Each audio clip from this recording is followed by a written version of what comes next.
The Me Too campaign has had many powerful consequences, one of which is raising awareness of the impact of these events on the mental health of women. One study has shown that up to 80% of women who have been assaulted go on to develop mental health problems. Mental health problems are a known risk factor for suicide. As a suicide researcher for over 20 years, I've seen the devastating consequences of these tragic deaths.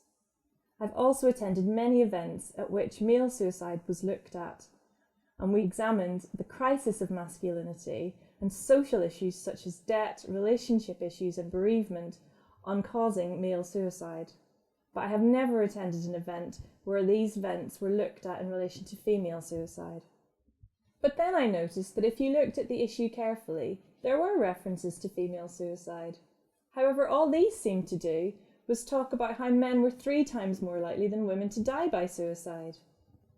These references were everywhere. They were in newspapers, Samaritan advertisements, and national mental health campaigns. The more I thought about it, the clearer it became. Female suicide never stood on its own as a problem. It was only ever there to highlight male suicide.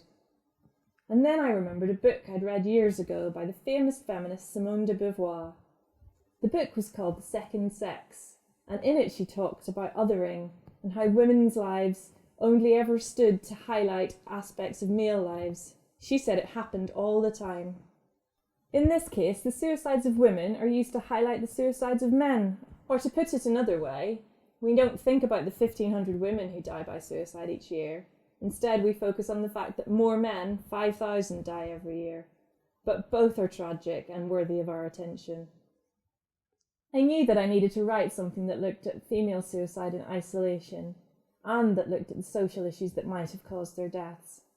So I undertook an analysis of 78 suicides of women, and what I found was that if you looked at their deaths in the same way, you found social issues such as bereavement, debt, relationship troubles, and sexual assault had all contributed to their deaths.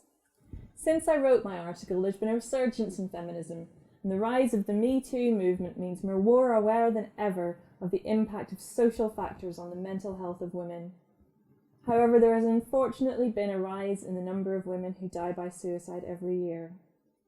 What we need is more research that looks at the social context of women's lives. We need more sociologists to shout, "Us too! We die by suicide too!" Because although there may be still less women dying by suicide than men, their deaths are tragic and worthy of attention too. Get more from the Open University. Check out the links on screen now.